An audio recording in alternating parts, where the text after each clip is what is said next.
anak-anak di sini itu keistimewaannya adalah mereka tuh suka buat tampil saat. Oke. Nah, kan ada anak-anak yang kayak apa ya namanya? Kalau misalnya kita suruh misalnya kayak ada ini nih dalam waktu dekat, ada acara nih dalam waktu dekat, nanti kamu. Bismillahirrahmanirrahim. Assalamualaikum warahmatullahi wabarakatuh. Masya Allah. Izin saat Dede saya menyapa sahabat Mida dulu ya. Masya Allah. Sahabat Mida dimanapun Anda berada, berjumpa lagi dengan saya Rizky Haidsul Haq, Ketua dari Yayasan Mitra Dai Indonesia, dalam konten kita podcast Sahabat Mida, yang hari ini kita akan ngobrol-ngobrol santai, ditemani dengan hujan rintik-rintik bersama Ustadz kita, Ustadz Dede Sugiarto. Halo sahabat Mida. Kami terus mengajak sahabat Mida, jangan lupa dukung terus kanal YouTube kami dengan cara like, comment, dan subscribe. Dan jika sahabat Mida mendapatkan insight atau hal-hal yang bermanfaat dalam konten ini, jangan lupa di-share seluas-luasnya agar manfaatnya bisa dirasakan oleh halayak luas, tidak hanya pada sahabat Mida. Barakallahu fikum yang sudah terus mensupport kanal YouTube kami. Baik, untuk tidak memperpanjang waktu karena narasumber kita nih sangat padat waktunya nih, ya kita kenalan dulu nih. Kalau kata pepatah itu kan tak kenal maka Ta'aruf. Ya, biar lebih cair. Ini kan Ustadz perdana ya, betul. tampil di Mida Channel ini. Enggak, Sat. Udah 2 kali. Oh, dulu yang bareng-bareng. Betul. Iya, benar-benar. Sekarang perdana sendiri. Perdana sendiri karena Ustadz sudah menjadi sosok yang Masya Allah. Ya. Amin. Baik, kenalan dulu mungkin Ustadz Dede Sugiarto. Fadol. Oke, halo, assalamualaikum sahabat Mida. Perkenalkan, nama saya Dede Sugiarto. Saya asli Nusa Tenggara Timur, Dai Nusantara Tepian Negeri tahun 2024-2025. Masya Allah. Di daerah mana tuh saat kemarin?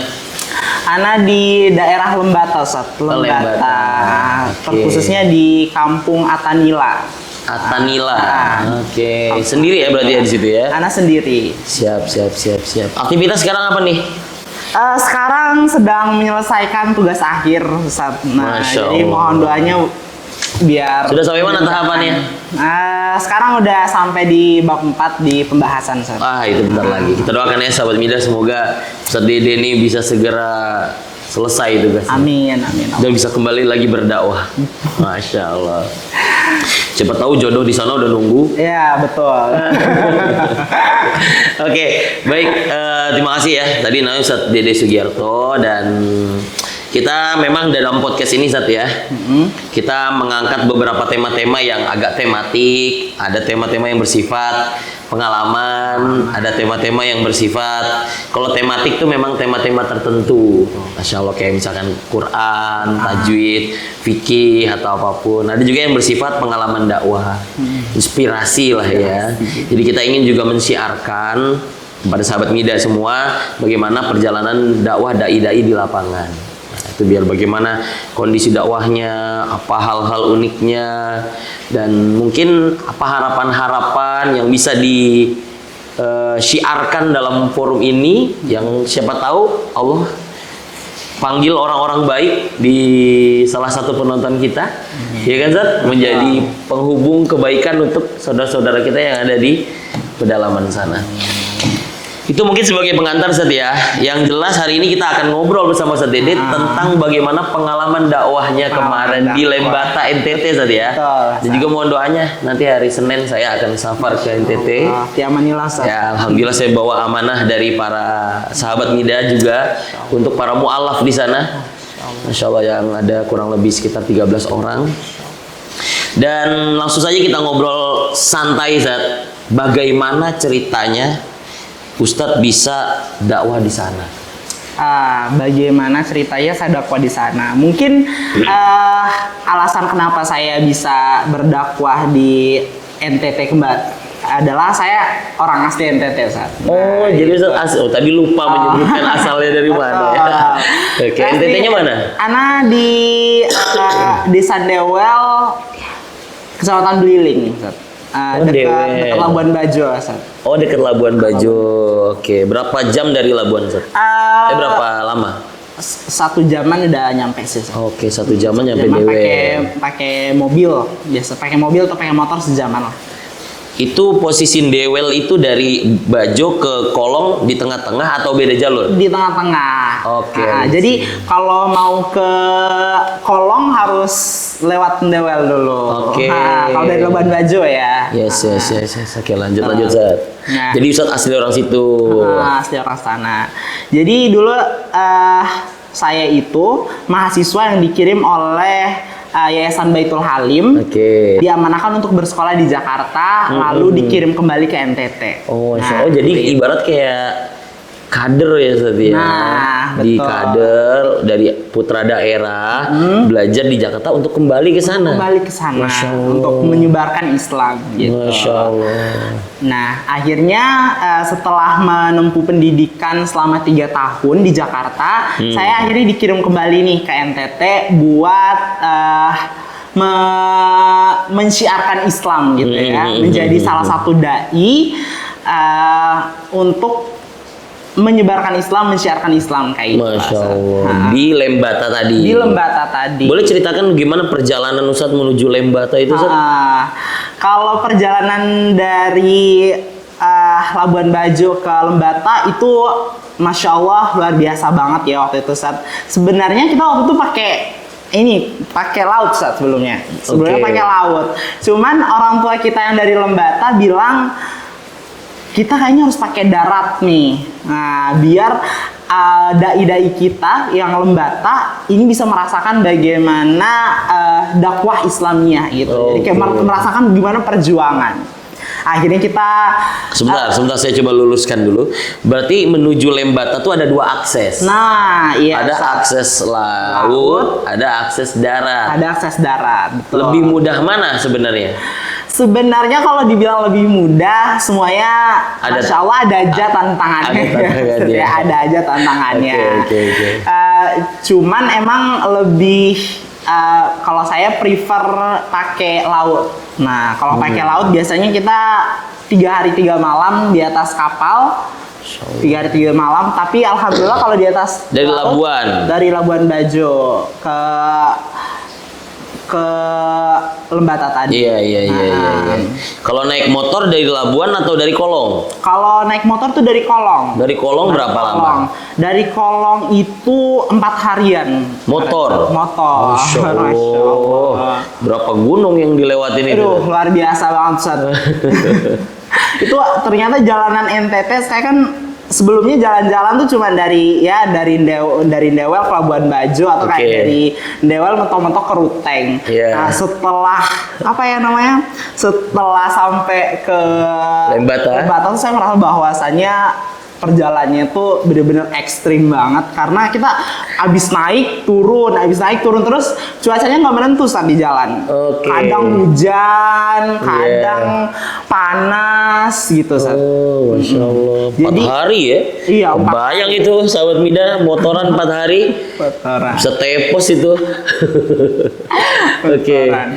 Iya. Itu waktu itu pas ini. Bareng-bareng tapi kan? Iya, bareng-bareng sama dai. Kan kita 2 orang yang dikirim ke Lembata. Saya dengan saudara saya namanya Imran. Oh, Imron. Iya. Waktu itu. Akhirnya kami jalan lah Ustaz. Dari Kolong. Dari Kolong itu start kita jam 10. Jam 10 start dari Kolong ke Ruteng itu jam 2. Jam 2 di atas. Sampai Ruteng waktu itu masih sempat sholat dulu. Akhirnya jam 3 kita berangkat lagi sampai Aimere waktu itu Aimere. Karena waktu itu sebenarnya kita pengen nembus sampai ND, cuman karena tidak memungkinkan karena katanya jalur dari Aimere ini ke ND ini tuh sangat-sangat sangat-sangat terjal gitu loh. Jadi Oke. nggak bisa dalam keadaan kita Gelap. capek gitu. Apalagi waktu itu sudah malam. Karena kan baru jalan jam 3 kan? Oke. Betul. Akhirnya baru sampai Dewel. Sampai ND. Baru sampai Emere. Emere. Itu jam? Itu udah mau isya waktu itu, Sat. Mau isya. Udah mau isya waktu itu.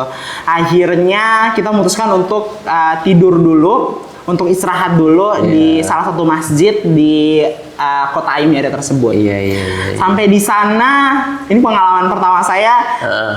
Tidurnya ngemper, Sat, di apa namanya, pelataran masjid. Pelataran masjid itu luar biasa sih waktu itu ya. Tidur di situ, nyamuk banyak, masya Allah. Terus apa ya, dingin juga. Tapi alhamdulillahnya kan di sana dekat ini ya, Sat, ya, dekat laut. Jadi kita nggak yang kayak sunyi banget gitu. Iya. Ada suara ombak-ombak gitu lah ya. Jadi tidur malam kita walaupun ada nyamuk, ada dingin, tapi ditemani dengan ombak di sana di pinggir laut. Di pinggir laut. Di pinggir laut. Masya Allah. Kebayang sih. Tapi berarti malam itu beristirahat. Baru start lagi? Baru setelah itu kita pergi untuk melanjutkan perjalanan kita ke ND. Ke ND. Jam? Ini pagi setelah subuh, jam 6-an lah. Jam 6. Jadi kita udah mandi waktu itu, udah siap-siap. Baru setelah itu kita ke ND. Ke ND tuh 4 jaman kalau nggak salah. Nah, sebenarnya yang buat kita lama di perjalanan itu karena kita waktu itu punya plan untuk naik ke salah satu destinasi wisata yang ada di ND, itu namanya Danau Tiga Warna. Nah, Danau Tiga Warna waktu itu. Nah, sampai di sana ternyata destinasi ini tuh nggak bisa nggak bisa akan ditutup ketika sudah jam 10 pagi. Oke. Jadi kami akhirnya tidak bisa naik. Akhirnya kita memutuskan untuk rehat di ND lagi. Jadi nunggu besoknya lagi biar bisa naik situ. Oke, artinya ada plan yang tidak terlaksana. Oke. Betul. Tapi berarti aslinya mah nggak 4 hari aslinya. Asli mah bisa 3 harian bisa. 3 harian. Oke. Akhirnya kita nginap dulu nih di ND. 1 malam lah waktu itu. Akhirnya pagi harinya kita akhirnya naiklah ke itu. Kemana? Ke Danau Kalimutu, Danau Tiga Warna. Jadi ke situ. Nah, cuma ditunda besoknya karena pas kita sampai di ND udah nggak sempet lagi. Siap. Nah, akhirnya kita naiklah di situ, Sat. Naik sampai waktu itu ketemu banyak turis asing gitu ya, turis asing. Nemu orang ini juga, orang dari Jakarta, dari ini yang berlibur ke sana gitu. Masya Allah, itu salah satu yang indah-indahnya lah ya. Indahnya lah ya. Terus akhirnya setelah di sana akhirnya kita turun dan melanjutkan perjalanan kita sampai ke Maumere. Oke. Dari ND langsung ke Maumere waktu. Berapa lama itu durasinya? Aduh, ini kurang lupa ya. Kurang ingat berapa jam berapanya. Tapi waktu itu kondisinya kita semua udah pada lelah banget ya. Itu udah yang kayak aduh, apa ya namanya? Capek banget gitu ya. Udah ini semuanya. Akhirnya orang NTT aja kecapean, apalagi orang Jakarta ya. Betul. Waktu itu akhirnya kita nyampenya asar waktu itu. Nyampe asar di Maumere waktu itu. Nah, akhirnya kita melanjutkan perjalanan untuk sampai ke destinasi terakhir, bukan destinasi terakhir ya. Persinggahan selanjutnya itu di kota apa? Aduh, lupa lagi. Larantuka. Oh, Larantuka. Larantuka, Flores Timur. Nah, dalam perjalanan itu kan kita udah capek banget ya, banget. Nah, kebetulan di sini kita saya itu sama orang tua yang dari Lembata itu berdua, sama dai satu lagi, Imron, teman saya ini, dia sama anaknya orang tua wali saya tadi. Nah, dalam perjalanan kita ke sana, tiba-tiba Imron nelpon, saya pertamanya nggak ngangkat karena di perjalanan kan, setelah 30 menit atau 40 menit saya baru ngecek HP lagi karena sinyal udah mulai bagus. Iya. Nah ternyata waktu itu Imron kecelakaan. Kecelakaan. Ada temen yang kecelakaan. Iya, salah satu dai yang dikirim iya. kecelakaan. Akhirnya kita putar balik dong saat nyari nih si Imron. Nih Imron kemana? Ketinggalan akhirnya. Mereka di belakang. Mereka di belakang. Mereka paling belakang. Waktu ya itu. Allah. Iya. Nah, kecelakaan dia telepon. Ini gimana nih? Kita kecelakaan. Motor udah apa namanya? Udah chaos lah. Iya. Gitu. Akhirnya kita mutusin buat balik. Kita sampai ke titik yang dia maksud itu nggak ini. Kita sampai sana nggak ada ternyata mereka. Ini telepon lagi, ini nggak diangkat sama dia. Si Imron nggak diangkat. Sampai akhirnya dia ngabarin lagi setelah beberapa saat, setelah 30 menit, dia bilang kalau tadi dia ini, apa namanya, numpang mobil polisi. Yang ternyata orang ini juga, orang Manggarai Barat juga, orang Nangalili. Nah, dibawa ke rumah sakit. Enggak, dibawa ke Larantuka. Nah, akhirnya kita nyusul lah sampai Larantuka. Akhirnya ketemulah di sana sama Imron waktu itu. Imron lukanya itu kena kaki, ini lecet semua sini, mukanya juga kena. Alhamdulillah keterampilan buat menjaga kesehatan di sini kan saya dulu diamanahin buat megang kesehatan ya di sini. Akhirnya berguna juga gitu waktu itu. Berguna juga waktu itu, jadi bisa ngebersihin luka-lukanya si Imron. Tapi belum sampai dibawa ke rumah sakit berarti ya? Belum. Berarti hanya lecet-lecet. Ya, lecet-lecet kita nungguin aja. nih efek dari kecelakaannya gimana. Ternyata lecet-lecet. Sama malamnya mungkin karena benturan yang keras kali ya, jadi si Imronnya agak demam sama salah satu ini tadi anak yang dari Lembata tadi. Yang anaknya itu parah, enggak juga? Enggak, kalau dia nggak terlalu parah. Nah, justru yang parah tuh Imron. Ya Allah, ya Rasulullah. Oke. Gitu. Insya Allah ya, itu dinamika perjalanan yang sangat. Tapi singkat cerita sampai di sana sampai di sana dari Larantuka ke lokasi masih jauh? Masih jauh. Sekitar 4 jaman perjalanan sih. Ke lokasi. Nah, ke lokasi. Tapi waktu itu kita udah nggak make ini lagi, udah nggak make Maps. Bukan, udah nggak pakai perjalanan darat lagi, tapi harus ditempuh pakai perjalanan laut. Dari Larantuka itu pakainya ke laut. Laut ke Pulau Lembata. Iya. Dan sampai di Lembata, saya baru tahu ternyata Lembata itu nama pulau. Itu tuh nama pulau ternyata. Dan kotanya itu namanya Lauleba. Nah, saya baru tahu tuh, itu salah satu hal yang mungkin ternyata pengetahuan saya tentang NTT kurang banget ya. Gitu, sampai saya nggak tahu kalau Lembata itu ibu kotanya Lauleba gitu. Akhirnya, menarik. Nah gitu, sampai akhirnya kita sampailah di sana, ketemu sama orang tua di sana. Akhirnya diobatin lah.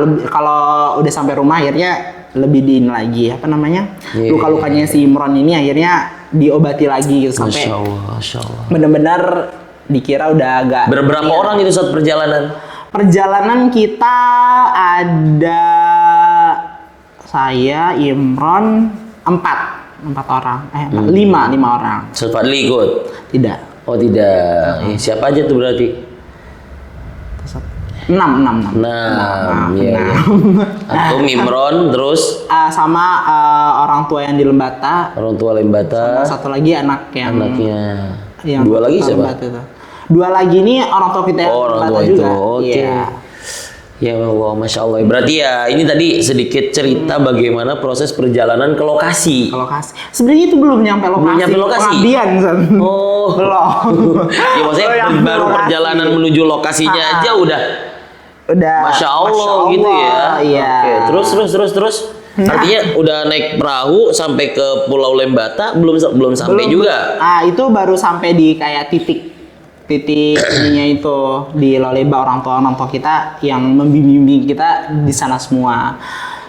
Itu saya belum sampai di tempat pengabdian saya. Oke. Terus Sebelumnya saya itu ditempatin di desa yang namanya Wowon saat sebelumnya. Iya. Nah, sebelumnya di situ. Jadi saya mikirnya Masih di Lembata juga tapi. di Lembata juga. Tapi akhirnya setelah perundingan yang cukup panjang dari orang tua kita yang ada di sana, akhirnya saya ditempatin di Atanila ini.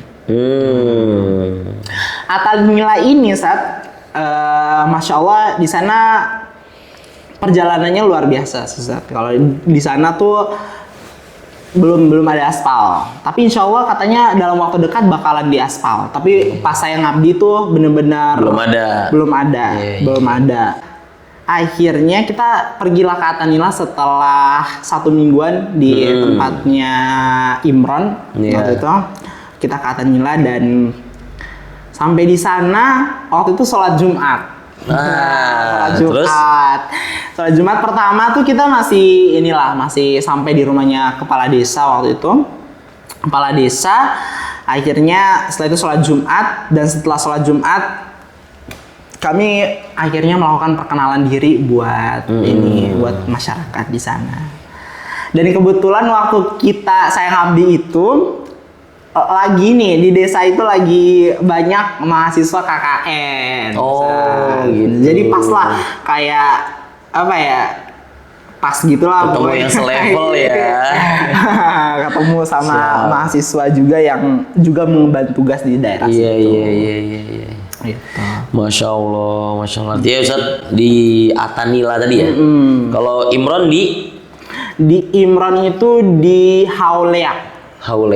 Berapa jarak antum sama Imron itu? Kalau ditempuh pakai motor biasanya sejam.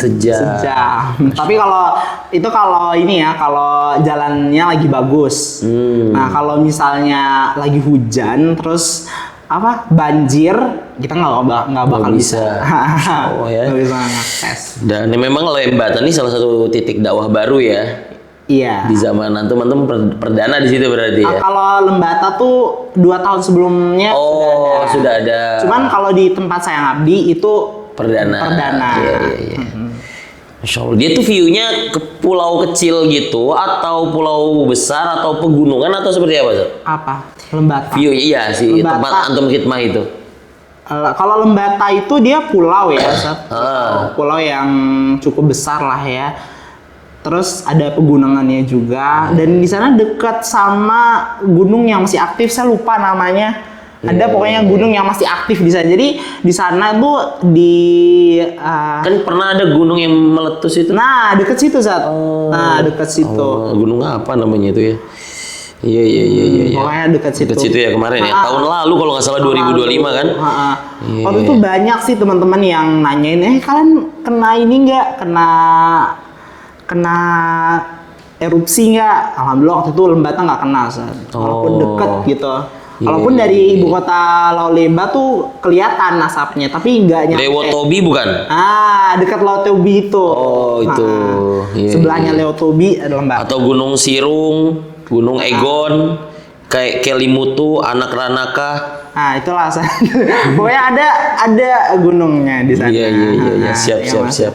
Bahkan ya Ustaz ya, kalau di Lewotolok. Lewotolok. Iya benar-benar. Gunung Ile Lewotolok.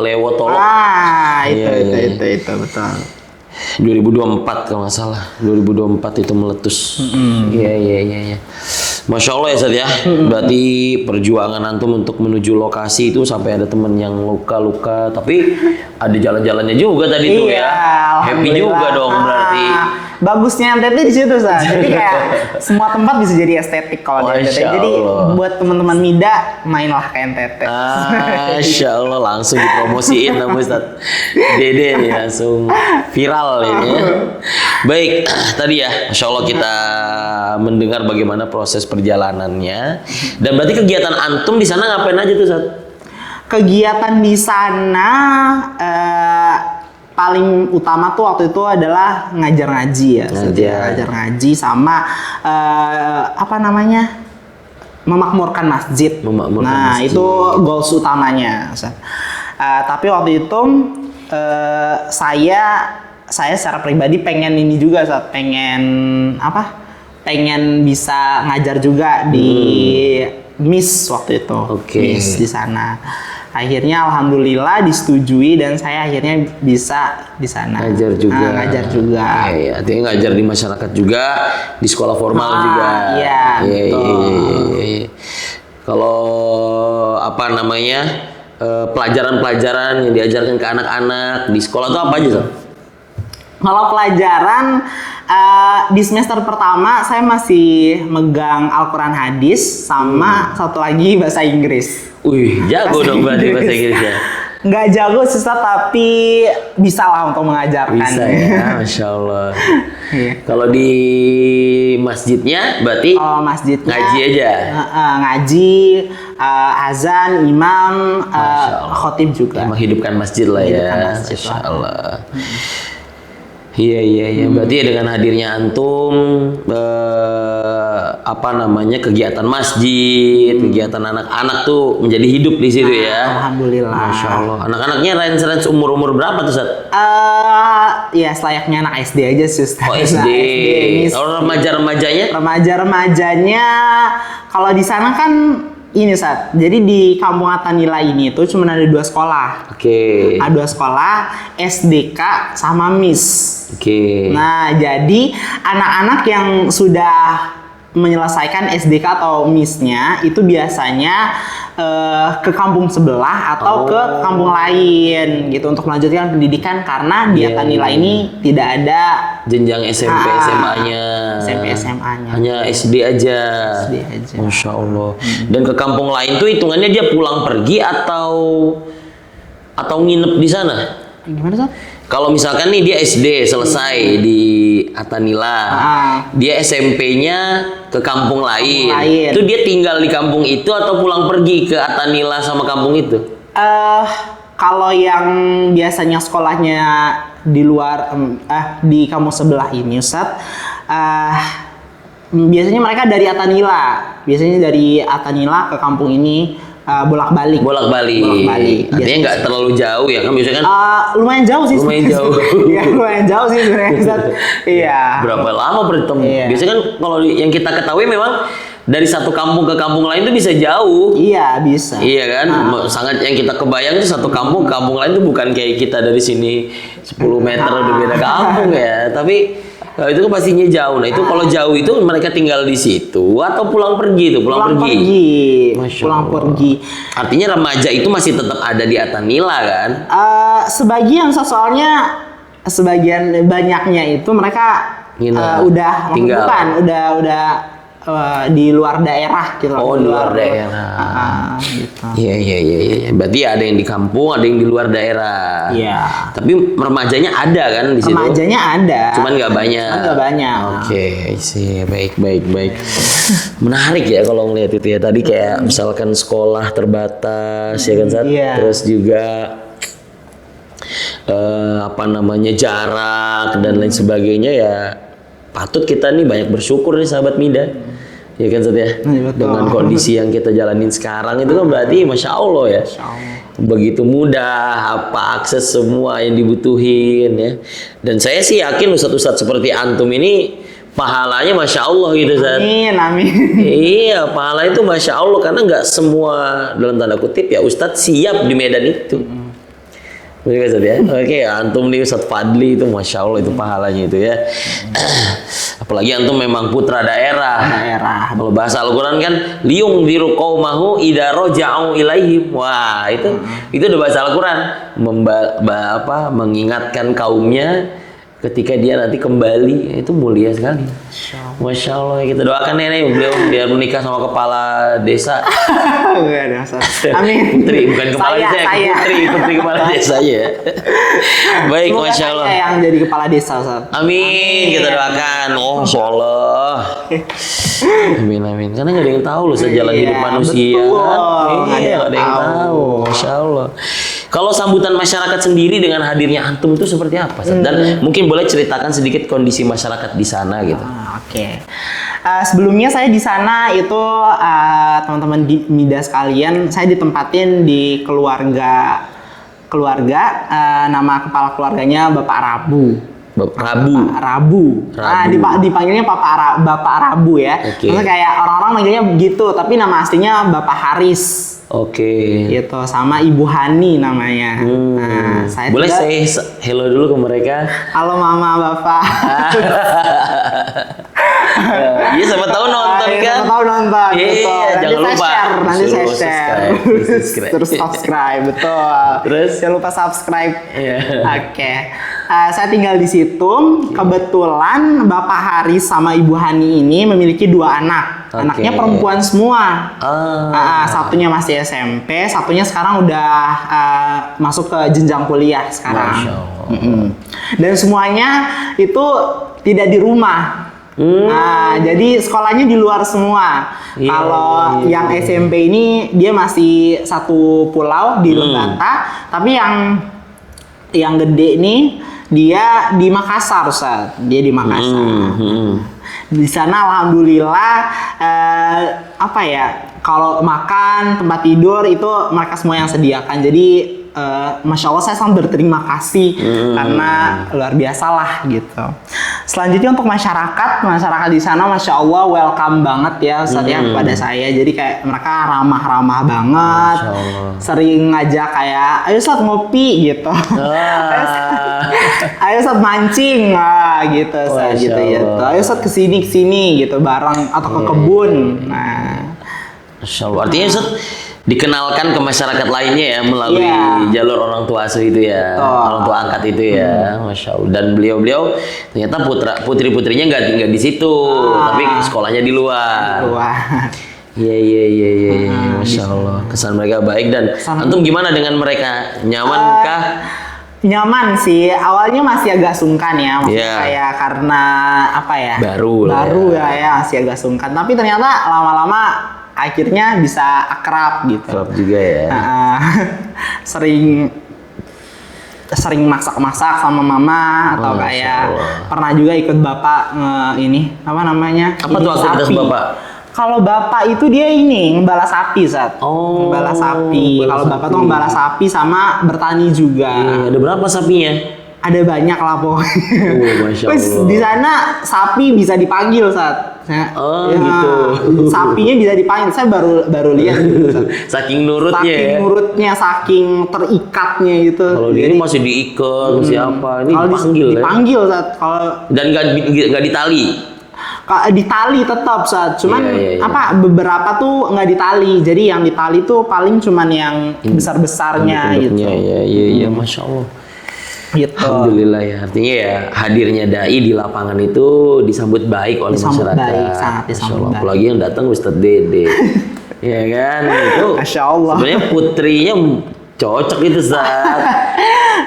Ini sih Ustaz. Gak usah diceritain sini. Tapi yang jelas ya kan nggak ada yang tahu. Ya ada orang nggak ada yang tahu Ustaz ya. Ustaz sekarang kan lagi fokus juga nyelesain S1 kan. Iya, betul. Tahu nanti habis S1 langsung S3 kan? Amin. S3. S3. Nggak S2 tapi langsung S3 kan siapa yang tahu. Iya, siapa yang tahu. Saya belum selesai S2 udah selesai S3. S3. Iya. Masya Allah. Baik, Insya Allah ya. Tadi sudah perjalanannya, aktivitasnya, dan juga kesan masyarakatnya ya. Untuk selanjutnya mungkin ada hal apa yang menarik bagi Ustadz Ras yang dirasa ketika selama proses berkhidmah di sana. Oke. Kemarin. Ini ya, karena saya tuh paling sering melakukan dakwahnya kan sama anak-anak ya. Maksudnya kayak paling sering berinteraksi itu sama mereka gitu. Jadi mungkin paling ke highlightnya anak-anak nih gitu. Saya tuh apa ya, di kampung saya tuh anak-anak tuh kalau dipukul tuh biasanya nangis gitu ya. Kalau di sana anak-anak dipukul nggak nangis, Tat. Nah, kalau tempat saya anak-anak dibentak, apalagi kalau di Jakarta ya, anak-anak dibentak udah apa ya, udah takut gitu ya. Kalau di sana enggak. Jadi di sana kalau saya mau ngajar tuh harus bawa kayu, Sat. Astagfirullah. Harus bawa kayu. Itu pun menurut orang tuanya itu masih kurang besar, Sat. Kayu yang dibawa kurang besar. Ya Allah. Menurut mereka saya ini kurang tegas karena di sana tuh apa ya, wataknya anak-anaknya emang keras. Keras. Jadi kayak emang harus apa namanya? Tegas. Tegas gitu. Iya, iya, Ha. iya. Tuh, anak-anak di sana kayak gitu. Tapi Allah. anak-anak di sini itu keistimewaannya adalah mereka tuh suka buat tampil saat. Oke. Nah, kan ada anak-anak yang kayak apa ya namanya? Kalau misalnya kita suruh misalnya kayak ada ini nih dalam waktu dekat, ada acara nih dalam waktu dekat. Nanti kamu ini ya nyanyi ya, atau kayak Iya. kamu baca puisi ya. Mungkin anak-anak yang di kampung saya itu bakalan kayak kamu aja gitu. Tapi kalau di sini di Lembata ini Iya. anak-anaknya pada ini semua, pada welcome. Ayo Ustadz gitu. Malah mereka yang bilang kayak ayo Ustadz kami bersedia nih Ustadz. Gitu. Apa nih yang bakal kita tampilin? Nah, Masya itulah Allah. karakteristik anak yang ada di sana. Jadi walaupun mereka nakal tapi kemauan mereka untuk tampil dan belajar itu besar banget Masya gitu. Allah. Jadi luar biasa. Masya Anak-anak saya. Allah. Kayak saya. Gitu. Iya, iya, iya. Dan itu menjadi suatu hal unik yang kita jarang ketahui Iya. ya, di tengah anak-anak zaman sekarang yang disibukkan dengan dunianya sendiri, sibuk dengan scroll ya kan, cenderung mager. Iya. Ya, tapi dengan karakter yang walaupun dalam tanda kutip dia di pedalaman atau di daerah yang jauh dari gemerlapnya ibu kota atau kota gitu ya, tapi dia punya jiwa keinginan tampil itu, masya Allah itu mahal, Zat. Mahal sih itu kalau kata saya. Iya, Masya betul Allah. sekali. Makanya, dan didatengin seorang ustadz yang juga biasa tampil. Ya kan, cara ngomongnya aja udah apa ini banget, public figure banget lah. Jadi malu kan, Ustaz? Iya. Cocok berarti karakter mereka gitu. Tapi ya tadi mungkin ya PR-nya tetap aja ya, kalau sekarang kita tidak dibolehkan dalam arti berbuat pukul kasar Iya, itu. betul. Tetap kita harus menghadirkan pendekatan yang berbeda.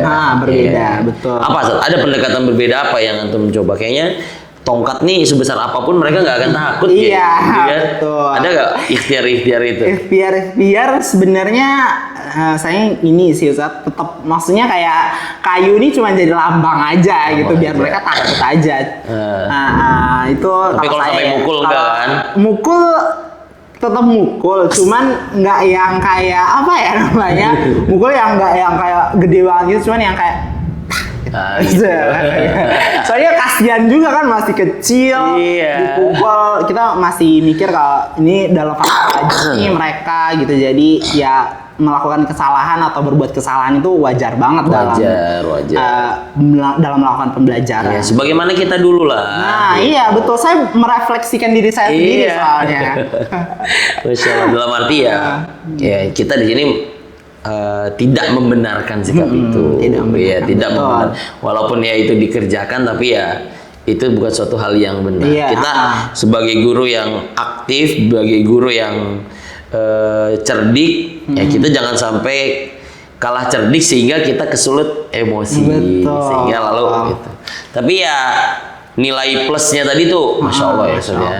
Ada lagi Zat, hal unik lain yang katanya sampai bikin antum itu culture shock gitu, bener gak itu?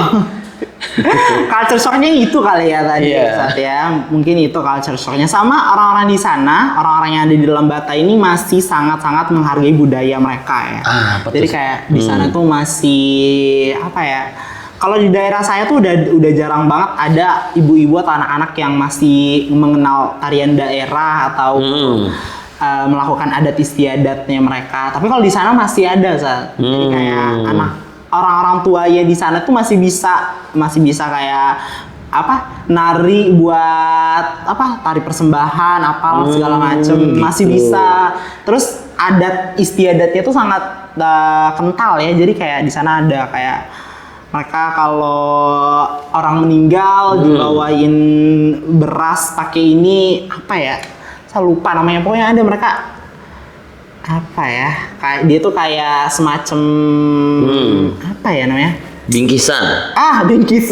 Bingkisan cuman pakai rotan gitu loh. Pokoknya bagus lah.